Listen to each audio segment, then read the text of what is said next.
Hey guys, it's Tech Genie back again with another video. So today we're going to be showing you how to get your videos from looking like this to looking like this. Behold our setup.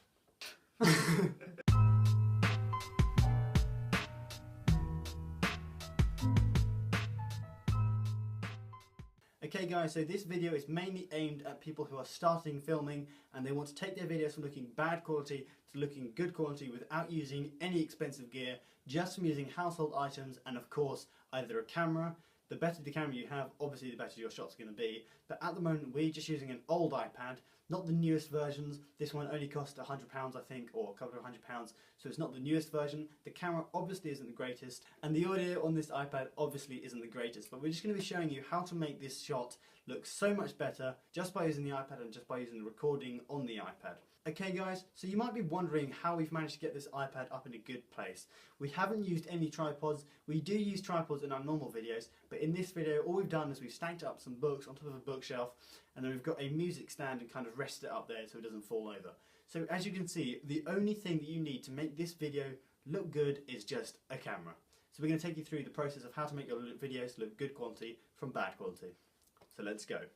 Okay, so the first thing we're going to tackle in terms of filming and making your videos look much better quality is this background. So as you can see behind me, I've got a wardrobe and I've got loads of clothes and stuff, and it kind of looks tatty and it doesn't look very clean and sleek look that you see in a lot of videos. Okay, so as I said, the first thing we're going to tackle is this background, and then we're going to go on to the framing, and then finally we're going to show you the lighting. So as you can see, I've got a lot of stuff behind me. I've got paper, earphones, cardboard box to cover some stuff up. So we're going to clean all this stuff up, close some doors, and we're going to show you what it looks like in a second. Okay, so as you can see, we've straightened up the camera a bit so it's kind of straighter, and we've cleaned the stuff up behind me. We've still got this cardboard box here. I'm going to explain what that's about in a second. If you need to straighten up your camera, a good way to do it is just by, if you've got a line in the background or a desk or a book or something that's already level, that's been set level in your house, just line up your frame to that and you can get a really flat frame. So we're going to talk about framing in a minute, but first of all the background.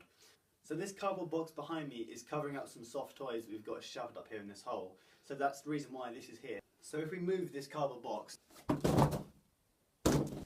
so now I've moved it, as you can see we've got some stuff up here that's still kind of untidy and clutters the scene a bit. And the scene isn't as good as it can look, so another good thing to do is after you've cleaned up your scene, it still might not look as good as it can do. So just have another scout around your house and just choose a different kind of location to film. You might find that you've got a better location along the desk. So what we're going to do now is we're going to move the camera and we're going to get a different location, and then we're going to talk about framing.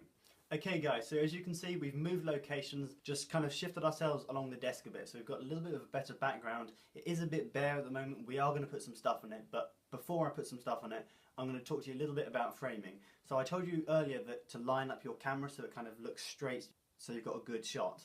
I'm now going to talk to you about how far away from the camera you should be. So this is a kind of good distance. You don't want to be too far away like this, because as you can see I've got to really project my voice so the camera speakers actually pick it up, and it looks like I'm so far away from the camera. As well as it being too far away, you don't want it to be too close and too zoomed in. Like I am now, this is too close and too up front to the camera. So you kind of want a nice compromise. Something like this is a good compromise. So you want a nice compromise, a certain distance away from the camera that kind of fits in as much as you want in the scene, but you're not too far away and you're not too close. The next thing I'm going to talk about is the rule of thirds. On some cameras you have grid lines on your camera so you can position stuff and frame it correctly. So a good thing to do is to line yourself up so you're on one side of the camera, so you're in a third of the shot. You'll see what I mean in a second. Okay, so now what we've done is I've adjusted myself so I'm on a third of the camera shot, and as you might have been able to tell, we've moved the camera down a bit, so the distance between my head and the top of the camera shot is a reasonable distance. It's quite small, but it's not too large and it's not too small. You can kind of get the judge of that when you're filming it for yourself. Okay, so that is mainly all the aspects to framing that you need to know tackled. The next thing we're going to go on to now is back to the background and what to put behind you to make it look good. So as I said, we've got the desk behind me, but it is looking a bit bare. We've got some stuff over there which we're going to put on the desk now, and I'm going to show you some kind of ideas of what stuff you can put on the desk. Okay, so a good idea to put in your shot is either a lamp or, as we've used here, a nice lava lamp, something that goes on in the background, a nice little ambient lighting that looks kind of cool on camera. Another good idea is if you're filming, especially for a tech channel, to put some tech items behind you, a computer, some cameras, some stuff like that, or something that's relevant to your channel. So we're going to put some stuff behind me now. We're going to put some cameras and my iPad there so you can kind of get a feel for what we're aiming for in this video.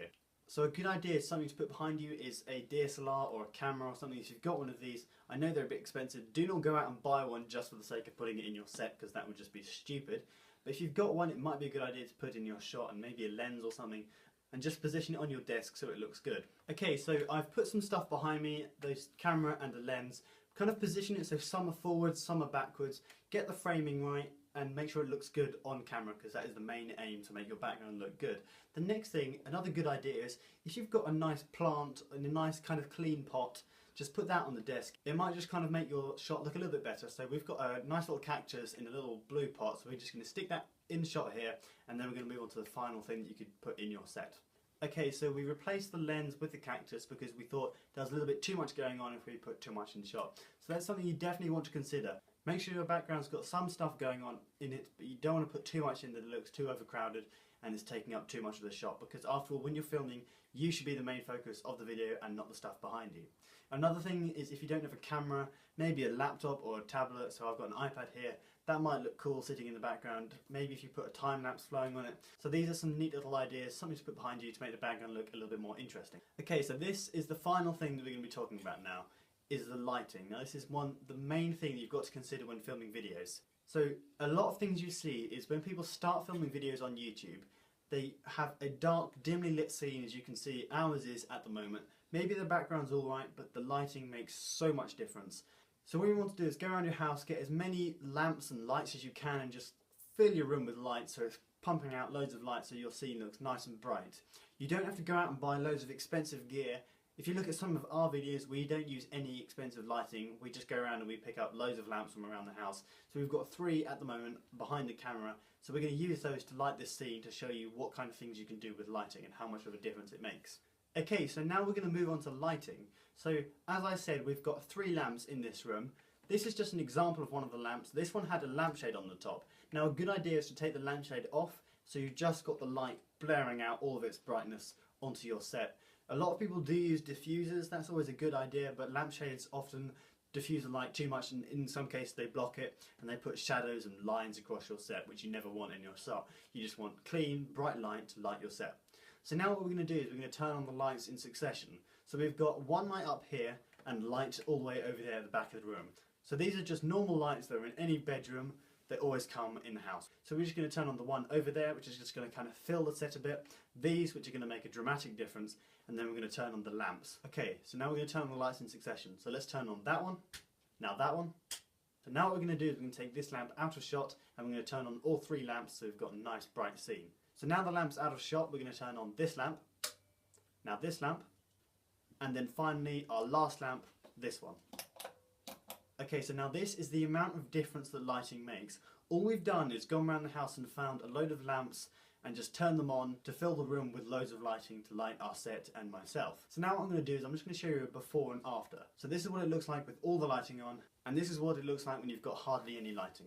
So as you can see, lighting makes an incredible amount of difference. You don't have to go out and spend hundreds of pounds on expensive lighting gear. You just have to go around your house and find lamps and stuff to light your set. There are, however, 2 problems with doing this. The first problem is you need to work out where to put your lights and where to frame them. We haven't got so much of a problem because we've got these lights up here which light this half of the set really well, and then we've put our other 3 lamps there and then one behind the camera, so it kind of just fills the set nicely. But you might have a scenario where you've got no lights on this side and all lights on this side, in which case one side of your face is going to be really bright and really nice and clean, but the other side is going to be a bit murky and a bit dark. So it's always good to consider where to put your lights and film, and so you can judge where your light should be. Maybe one light on this side, one light on this side, and then one just kind of behind the camera to fill the shot. The second problem with going around your house and picking up random lights is if you've got LEDs in your house and you've just got your regular halogen light bulbs, they're going to give off a different colour. So as you know, LEDs give off this vibrant, bright, bluish white light, and then your halogen lights, the normal ones you find in your house, just give off this nice kind of yellow glow. So it depends on what shot you're going for, but it's not always a good idea to combine LEDs and your average household light, because you're going to get conflicting colours and it's going to look a bit messy. So always keep those 2 things in mind. Okay guys, so that is it for this video.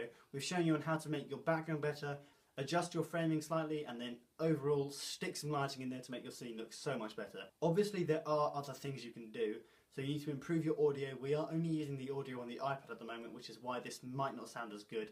If you've got a microphone, I would definitely advise using that. But we will show you some other ideas if you want another kind of episode to these videos.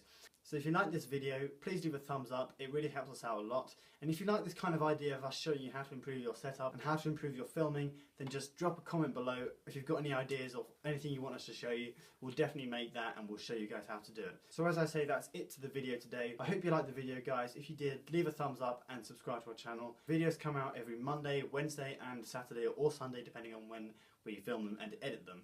So thanks for watching, guys. Live long and prosper. What does you fucking retard? And this is what it looks like when you've got no lights on.